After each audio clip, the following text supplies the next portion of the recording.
Alrighty, so we are now going to be talking about chapter 3, where we're talking about the world marketplace and how business sometimes doesn't really have borders.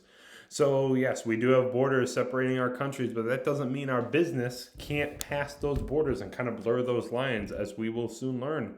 So, throughout the years, there's been a very dramatic change. There are different trade policies that have moved the market towards increased free trade and globalization. There's been an increase in standard of living on average, of course, not for everybody. So, that standard of living is the amount of stuff each person can buy. So, that stuff could be anything, it could be groceries, disposable items, it could be your razors, it could be your cars, it could be anything, homes, whatever you want. Trade policies impact what we can buy and how much those things would cost, right? Would make other countries' products more expensive or less expensive, which would cause us to buy more or less domestic products. So if the price of products from other countries increased, well, then that would cause us to purchase more domestic products. And if it was cheaper to buy foreign products, then we wouldn't buy as much domestic product. So expanding into other countries is a huge business opportunity, right? So individual economies around the world have become more reliant on each other than ever. If you go back hundreds or thousands of years, each country was for the most part separated and they only did things within their own country. In today's world, though, our countries are relying on each other to actually operate businesses. That's why we buy so much stuff from China. China is reliant on our economy because we buy from them, and we're reliant on China because we buy from them, right? We are reliant on Germany for their vehicles, and other countries are reliant on the United States for certain things that we produce as well. We're all relying on each other like one big economic family. So, what this results in is an intense competition and a huge shift for opportunities for businesses. So, the US population makes up only 4.5% of the world's population. So, if we want to increase our standard or quality of living and boost our economy, we need to look at the rest of the world, right? The 95% of potential customers exist outside of the United States. So we obviously need to try and capitalize on those people. Why would you only sell product to people within Scranton, Pennsylvania, when you could actually sell product to the rest of the United States? Is a great way to look at it. So, where will these opportunities be? Where to find them? Where can we locate these opportunities? So, economists see reasons that the world market will continue to grow, right? Led by emerging and developing countries, actually. So, China is growing by up to 9%, with other Asian countries showing positive gains as well. China being one of the most prominent Asian countries that's growing. But you need to be careful, right? You can't just look at these statistics blindly because that's going to be a bit of a problem. For example, on paper, Africa looks like an excellent market or opportunity to enter. However, when you dive deeper and look at the facts, in reality, gathering statistics in this country has been very difficult, along with confusion in defining terms like the middle class, right? Well, who is the middle class there? There's a bit of discourse going on there, trying to figure out what is or is not the middle class, and it's overall a problem. So, mobile phones, right? We all have a cell phone. We all have smartphones. It's how we connect with businesses nowadays. We want to buy off Amazon. We buy off Grubhub, things like that. Most things you can buy offline or off of the internet now, which is great. So the growing number of cell phones has also contributed to the increase in growth across all countries, right? Both developed and developing countries. Studies show if cell phones penetrate hits 10 points in a country, there's likely to be an increase in the GDP by 0.5% to 1.2% ish, saying that as if mobile phones were to enter into a country, it's more likely that their gross domestic product is going to increase, meaning that their economy will be stronger, they'll sell more goods, they'll be able to purchase more, standard of living increases. So if you look at India and China, you can see proof, right? Both of these countries have seen increases in cell phone penetration. And China has the largest base of a billion people. So the more phones we sell in China, the more individuals Chinese individuals are able to access the internet. And if they're able to easily access the internet, they're able to easily find our business, right? And that's just an example in China and India. It's every country. The more individuals that have cell phones, the more likely we are to actually boost our economy and increase opportunities for business. So, how do cell phones impact business? We've kind of already covered that. Online shopping, calling in your orders, ordering takeout, anything you can imagine. If you do it through a phone, that's how it impacts business. So, a couple reasons for international trade. So these companies engage in international trade for a variety of different reasons, right? It could be for profit, it could be for humanitarian efforts, whatever it may be. One of the things that you get when you're accessing these other countries is access to factors of production. So this is trading internationally offers valuable opportunities for firms to capitalize on factors of production that don't exist in the home market. So looking at examples, right? We have India or China. They attract large investments because of the number of college graduates who are highly skilled and working for a fifth of the labor cost in the United States. So those factors of production are highly skilled, highly trained, highly educated individuals who are willing to work for a fifth of what we are in the United States. Another thing is reduced risk, right? Trade with other countries reduces your dependency on just one economy. If you split up trade into several different markets and your home market suffers for whatever reason, you will still have other markets that are doing well. In other words, if you're selling your product in the United States, India, China, Germany, and Italy, and then something happens within the United States that crashes our economy, while yes, there may still be impact in other countries, you're still less likely to actually suffer major losses because you've diversified your portfolio. Last part is inflow innovation, which is when trading internationally offers lots of new ideas. Entering a country like Japan, which is far ahead in the cell phone game or the cell phone industry, could spark new ideas for your online or your cell phone app or your online presence just because they're so far ahead in the cell phone industry. So up next, we have competitive advantage. So companies thrive more if they have something called a competitive advantage in international markets. Before we get to that, let's cover some other things first. Let's cover opportunity cost. So opportunity cost is one of the most important things you could probably learn in one of these intro classes. It's the opportunity of giving up the second best choice when making decisions. So when countries produce more of one good, they must produce less of another. That is an opportunity cost. So at the cost of, you have the opportunity to produce more closets, for example. But if you produce more closets, you need to produce less of something else. For example, let's go with chairs. So you can only produce so much product in a given year. So if you produce more closets, you have to reduce the number of chairs you produce. If you produce more chairs, you can't produce as many closets. There's only a finite amount of products and resources and individuals that are willing to work. So there's a limit on what you can do.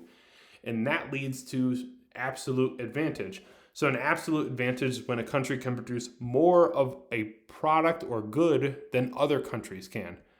So you're producing more of a product using the same number of resources. So let's say that China has an absolute advantage in the clothing market, which they do in real world. They have an absolute advantage in making clothes compared to the United States. In the United States, it costs more and we're less efficient at making textiles, whereas in China, they are very good at making clothes at a fraction of the cost. So they have an absolute advantage there. So unless you're facing major trade barriers, industries in any country tend to produce products where they have a comparative advantage. So you might be like, what the heck's that? Well, a comparative advantage is a benefit a country has in a given industry if it can make products at lower opportunity costs than other countries. Meaning, countries tend to produce products that they can make with less resources than other countries. So the US has a comparative advantage against most countries in the cinema industry. The United States, very well known for making movies, right? We make most of the world's movies, most of the world's big budget movies, while Germany has a comparative advantage in producing high performance cars. Another example would be South Korea has a very comparative advantage in the electronics industry. Countries have something that they're known for, countries have something that they're good at producing, and that gives them a comparative advantage against other countries. The United States is not as good in producing electronics as other countries like South Korea are.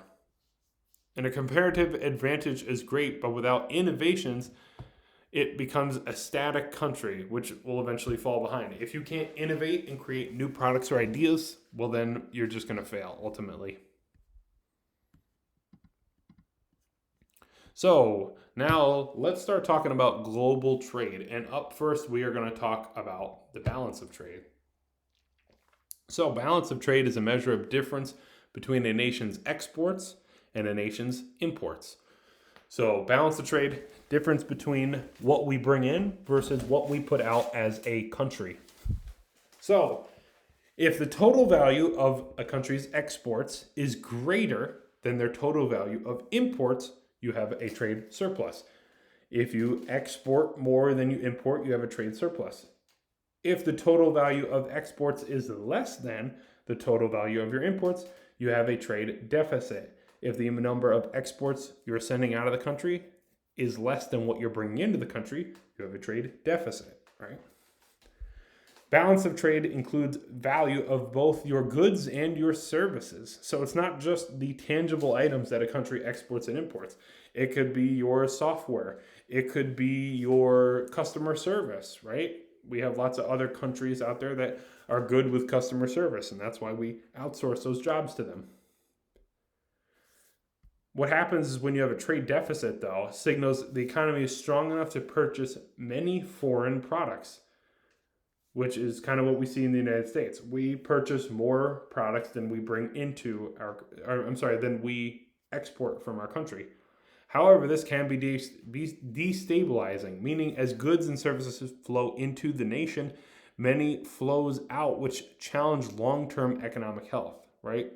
As there's this imbalance of trade here, we are challenging our health, right? So we're purchasing more than we're exporting. So, could that be a bad thing? Could that lead to an issue? The U.S. is known to have an overall trade deficit and has been known to have a trade deficit since the late 70s, meaning we purchase more products than we make, right? We could see that in our everyday life, as I've said already. So, up next is exchange rates, another crucial principle you need to understand when we talk about international business. And these are things that you're going to learn in your international business class as well. So, your exchange rates is the measure of the value of one nation's currency relative to the currency of other nations. It has a major influence on how trade affects different nations. So the exchange rate of one currency is expressed in the terms of another nation's currency.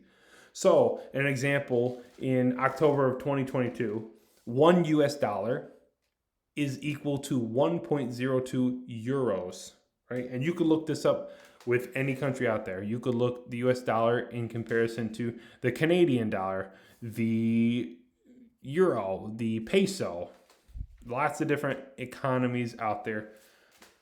Lots of different currency out there, and those are things that you need to understand and you'll learn, as I said, more in your international business course. As exchange rates get more or less or not equal to each other, when you're entering new countries, it can be a problem when it comes to your overall health and how much you need to charge for things.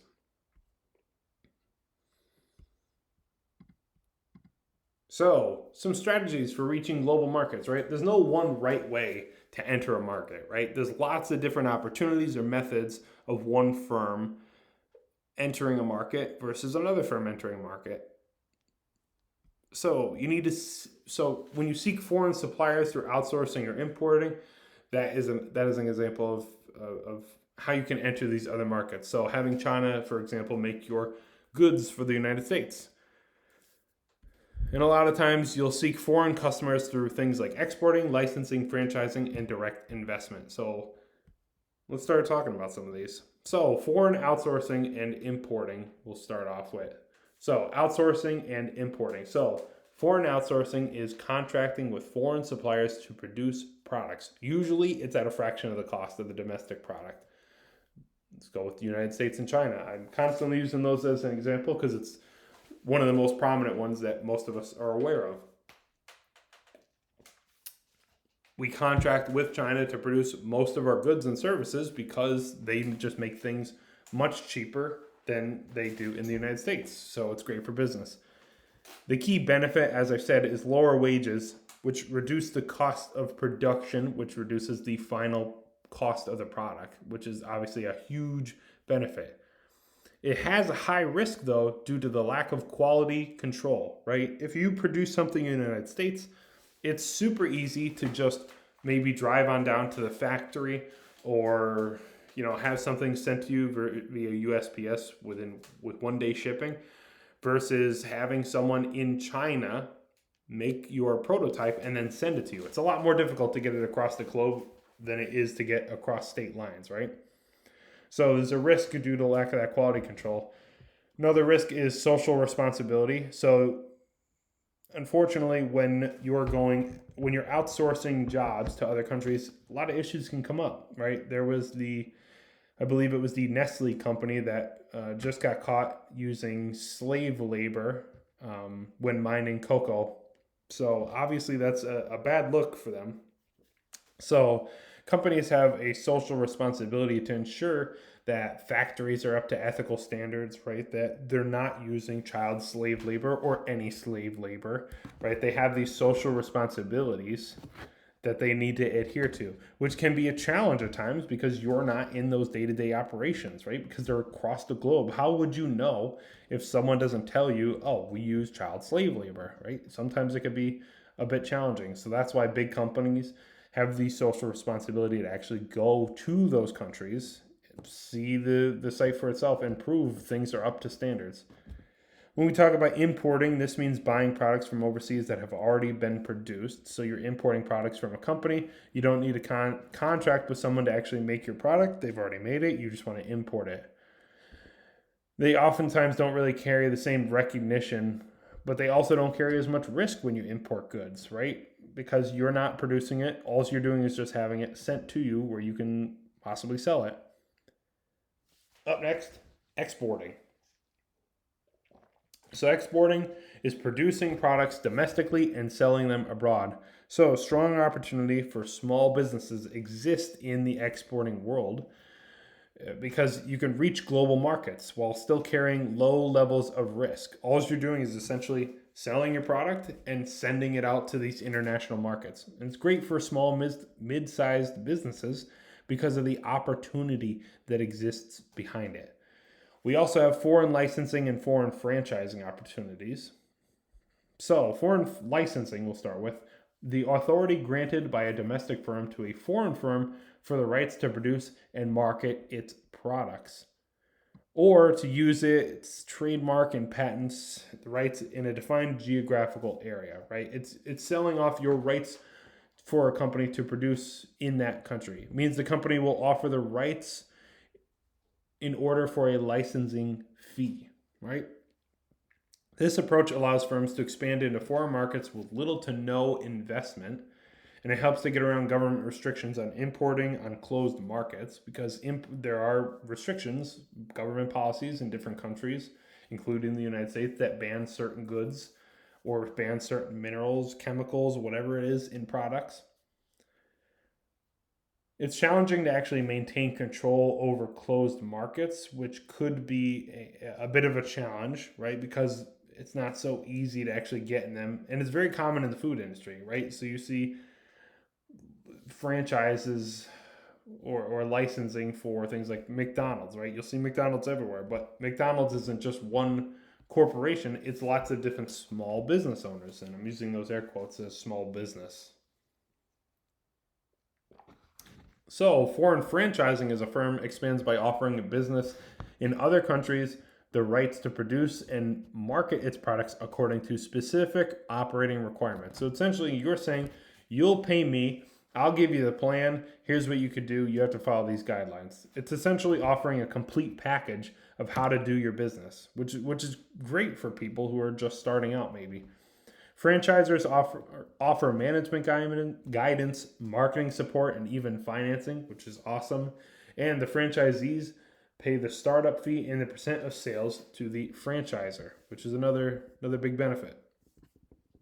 Last one we'll cover briefly is foreign direct investment, right? So direct investment is when firms either acquire foreign firms or develop new facilities from the ground up in foreign countries. Typically, it takes the form of either acquiring foreign firms or developing new facilities from the ground up. So you're investing to either start a business or you're purchasing a business. The cost is very high, but companies with direct investment have more control over how their business operates in a given country. So yes, I'm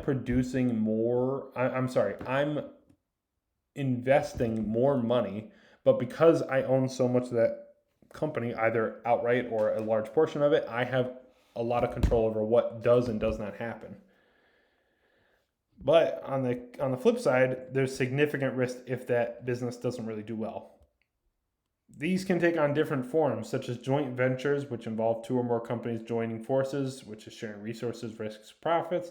You have partnerships, which are long-term agreements where two or more people act as co-owners of a business or for profit, or maybe even strategic alliance, which is an agreement between two or more firms to jointly pursue a specific opportunity without merging their business. Typically, it involves less formal and less agreements than a partnership. Last thing, we'll start talking about barriers to international trade. So every business faces these challenges, right? When you're entering a new market, you need to understand that people hold different values for different things. You know, I could wave to you in the United States and it'll be all hunky-dory. You'll be like, oh, they're just saying hello. In another country, that could be a huge insult. And that's because of these socio-cultural differences, which are the differences among countries in language, attitudes, and values. So you really need to understand the response of sociocultural factors, right? It's vital for businesses because, you know, if a country, let's just say country X, holds the belief that the color red is sacrilegious. As a culture, as a country, they believe that the color red doesn't belong anywhere. They think it's the worst color on earth. So if you're a business selling a product that's painted in red, your logo is in red, well, then you're probably not going to do too hot there, right? So it's important to understand the sociocultural differences between two countries, which is to say the different beliefs and attitudes and values between two countries, your home country and the country you're entering. Best way to overcome these barriers is to conduct thorough consumer research, compile as much data as possible, and practice extreme sensitivity, trying to be on top of your game to ensure you're not offending anyone. Up next is the economic differences, which are crucial to understand economic differences because you need to evaluate local economic conditions. So again, these are things that you'll learn in your international business class, but you need to consider population. Is it increasing or decreasing? The country that you want to enter's income level. Is it increasing or decreasing? Economic growth rate, currency exchange rate, state of economic development, and the infrastructure, right? So when you start evaluating these countries based on these criteria and you start assigning scores, a low score in any of these doesn't mean that there's a lack of opportunity though. Sometimes it can be exactly the opposite. If there's a lacking of infrastructure, well, maybe your business can capitalize on that and maybe you can help build infrastructure. Some of the biggest opportunities are to invest in countries with low income because you can potentially help increase and create rapid growth, and you'll be on the front line of doing that, which will be great for your business. Another thing we need to consider is political and legal differences. Each country, they all have their own political climate. The United States, you might view as X, Y, and Z, and in China, it's ABC, right? We believe in capitalism here, but not every country believes in that. Some countries believe in socialism. So to compete effectively within these countries and to reduce your risk, managers need to evaluate these factors. So laws and regulation differ between each countries. So that's something you need to really thoroughly research, right? Something in the United States that's perfectly legal could be highly illegal in another country. Same thing with different political systems, right? Different political systems could make things super challenging. So you need to consider if there are trade restrictions between domestic and foreign firms you wish to operate in, right? Because of these political systems, such as tariffs, which are taxes levied against imports, quotas, which are limitations on the number or amount allowed of a specific product. You have your voluntary exports restraints, or VERs, which are limitations on the amount of a specific export allowed to enter another nation, or an embargo, which is a total ban on international trade of certain items with a particular product. So, just some random things I want you to know.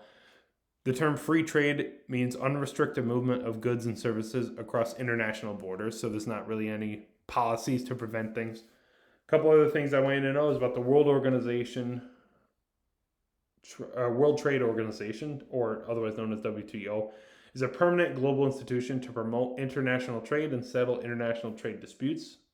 The World Bank is the international cooperative of 189 member countries working together to reduce poverty in the developing world, and it influences global economy with technical advice to the governments of those developing countries or projects. And then the last one I want you to know about is the International Monetary Fund, or Monetary Fund. That's IMF, which is an international organization accountable to the governments that they belong to, right? And there's 190 nations, I believe, that they make and shape policies for to try and achieve their goals. So that is chapter 3. I hope you learned a little bit about the international market, and if you have any questions, feel free to contact me. Have a great day.